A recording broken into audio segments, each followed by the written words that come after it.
Assalamualaikum warahmatullahi wabarakatuh. Pagi ini kita belajar tentang instrumen penelitian kuantitatif.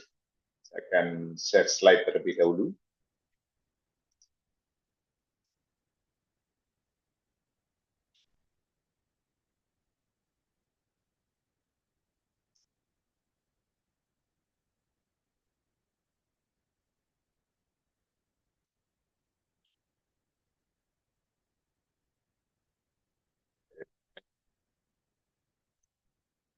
Penelitian kuantitatif, kita memerlukan instrumen untuk menjadi sarana pengumpulan data kuantitatif.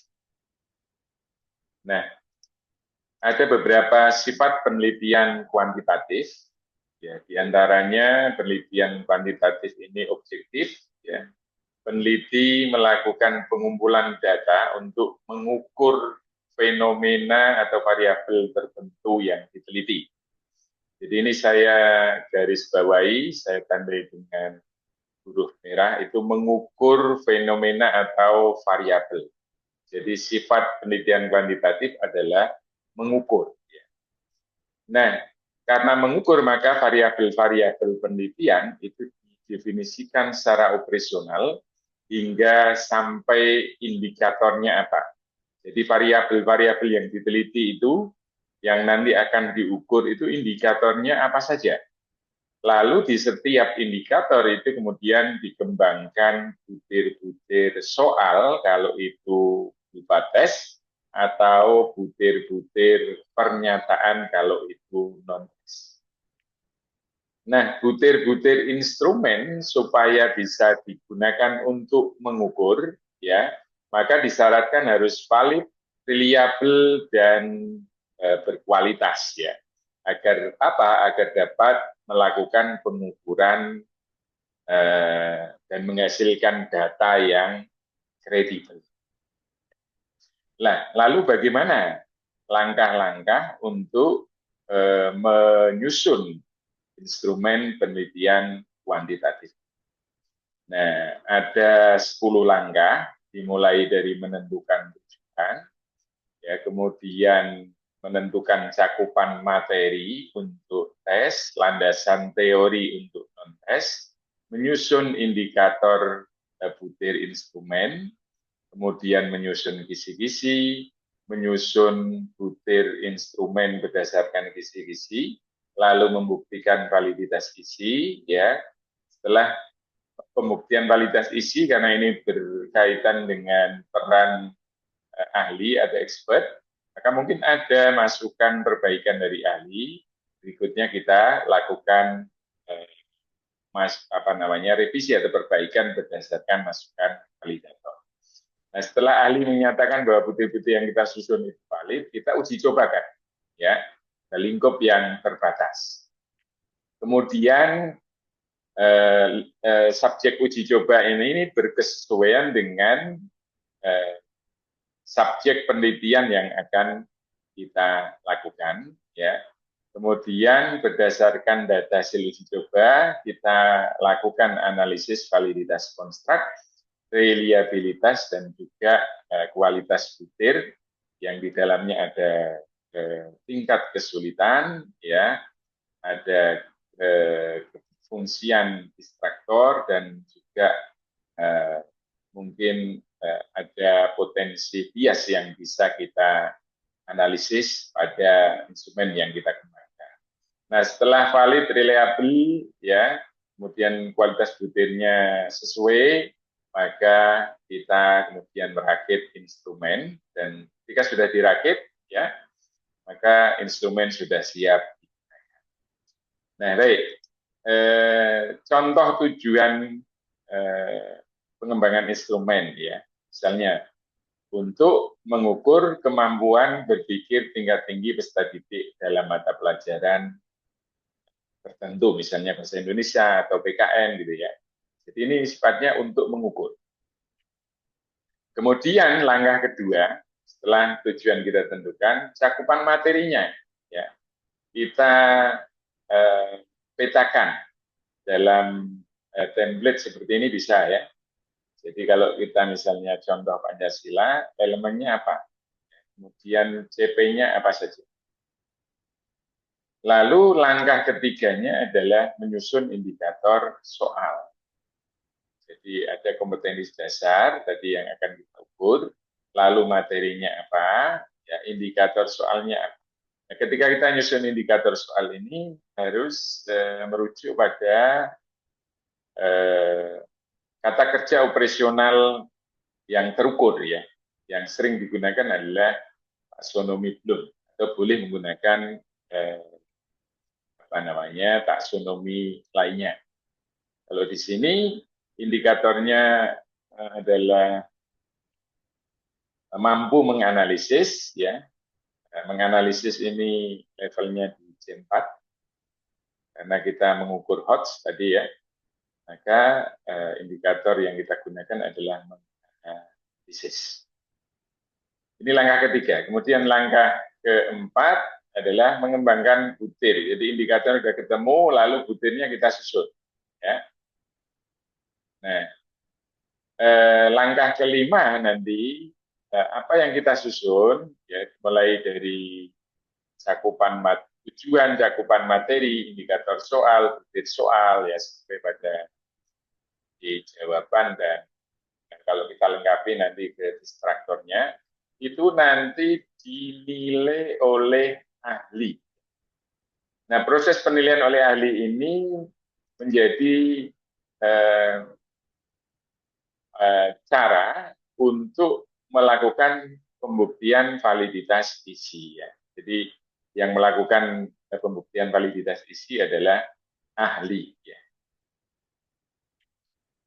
Nah, menyinggung tentang validitas ini, saya akan jelaskan sedikit tentang konsep validitas. Sungguhnya apa sih validitas itu? Ya, validitas itu sesungguhnya adalah apakah instrumen baik tes maupun non tes yang kita kembangkan, kita susun, ya, yang lalu kita akan gunakan untuk mengukur variabel atau fenomena tertentu, ini bisa mengukur apa yang seharusnya diukur atau enggak. Ya. Katakanlah mau mengukur hasil belajar siswa, ya, maka instrumen itu dipastikan bahwa bisa mengukur hasil belajar siswa pada mata pelajaran tertentu atau pada ruang lingkup materi tertentu. Misalnya mau mengukur motivasi belajar siswa, ya. Nah, instrumen yang disusun itu harus dipastikan, dibuktikan bahwa instrumen tersebut bisa untuk mengukur motivasi belajar yang akan diukur. Nah, di dalam pengembangan instrumen itu kita nanti akan memerlukan pembuktian validitas isi, ya. Nah, validitas isi ini berkaitan dengan sejauh mana butir-butir instrumen yang kita susun itu mewakili keseluruhan perilaku atau aspek perilaku yang akan diukur. Jadi kalau gambarannya dari sini, ini yang melakukan validasi isi adalah ahli, mencocokkan kesesuaian antara kalau di sini dari kompetensi dasar, materi, indikator, ya, level kognitifnya sampai pada soal, kunci jawaban dan berfungsi distraktor yang disusun. Jadi yang menilai ini adalah itu gambarannya. Jadi sejauh mana ya butir-butir instrumen itu mewakili keseluruhan isi dari konstruk yang mau diukur atau cakupan materi yang mau diukur.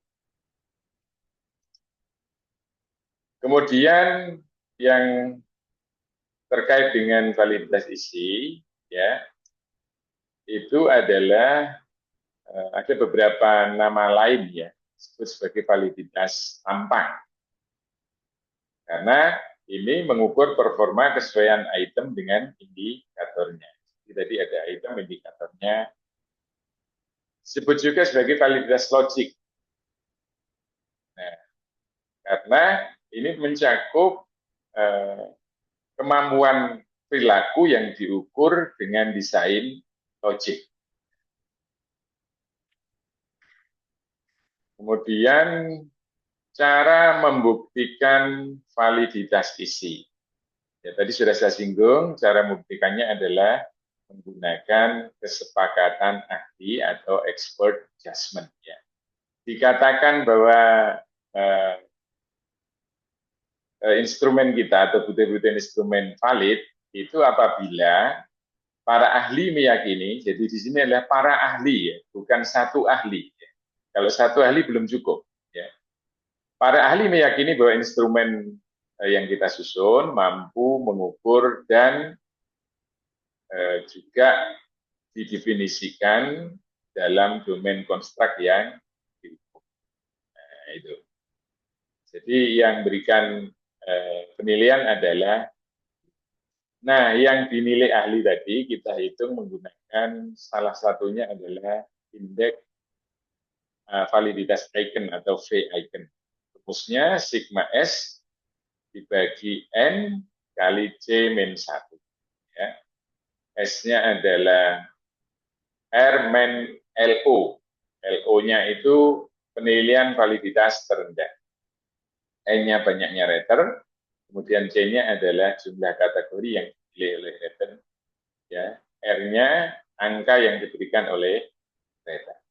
Ya. Standar nilai icon ini yang pertama nanti bisa dilihat di tabel icon, yang kedua bisa merujuk pada pendapat ahli lainnya. Misalnya, di sini standar nilai icon menurut Gracia Atun Banes misalnya, ya V icon ya sekurang-kurangnya itu lebih besar atau sama dengan 0,79.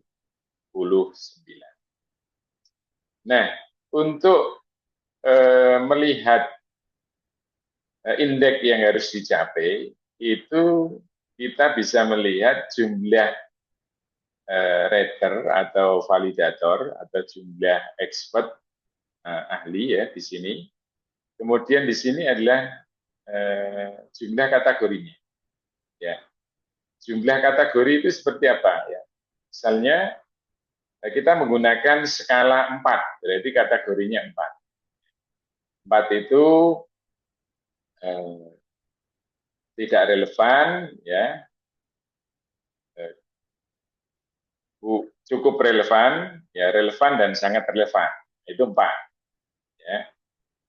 Kalau 5 ya, sangat tidak sesuai, ya, cukup sesuai, sesuai, ya, kemudian sangat sesuai, ya. Jadi ada 5 kategori. Ya. Nah kalau raternya 2, misalnya, kemudian kategorinya 5, berarti yang kita lihat di V icon, ya. 2 ke 5 di sini itu 1. Nah, kalau 5 bagaimana? Kalau 5 raternya atau validatornya, kemudian kategorinya 5 itu indeks yang harus dicapai adalah 0,8. Nah, sampai di sini lalu ada sekalian nanti praktek menghitung ya. Contohnya sudah ada di sini. Misalnya di sini ada 5 rater panelis atau 5 validator ya. Kemudian kalau dilihat dari skor di sini berarti kategorinya itu ada 5. Karena di sini skor tertingginya 5. Kemudian Anda akan menghitung nilai S-nya. Ya. S itu ya nilai yang diberikan oleh validator atau ahli itu dikurangi nilai terendah. Nilai terendahnya adalah 1. Jadi kalau di sini 1 min 1, 0. 5 min 1, 4. 5 min 1, 4. Ya. Kemudian 5 min 1, 4. Ini 4 sigmanya. Ya. Lalu sigma S-nya itu tinggal dijumlahkan aja. Sini 4, 4, 4, kali 4, 16. Nah, lalu N C min satunya, N-nya itu 5 di sini, ya, jumlah validator. Kemudian C-nya berapa? Dari sini maka bisa kita simpulkan bahwa C-nya adalah 5 kategorinya. Skalanya tadi ya. Nah, C-1, C5 min 1, 4. Berarti di sini 5 validatornya kali 4, 20. Berarti V icon sama dengan ya 16 dibagi 20, 0,8. Nah, tugas hari ini itu menghitung V icon ya. Jadi saya akan berikan lembar kerja, nanti silakan di. Terima kasih. Kurang lebihnya mohon maaf. Wassalamualaikum warahmatullahi wabarakatuh.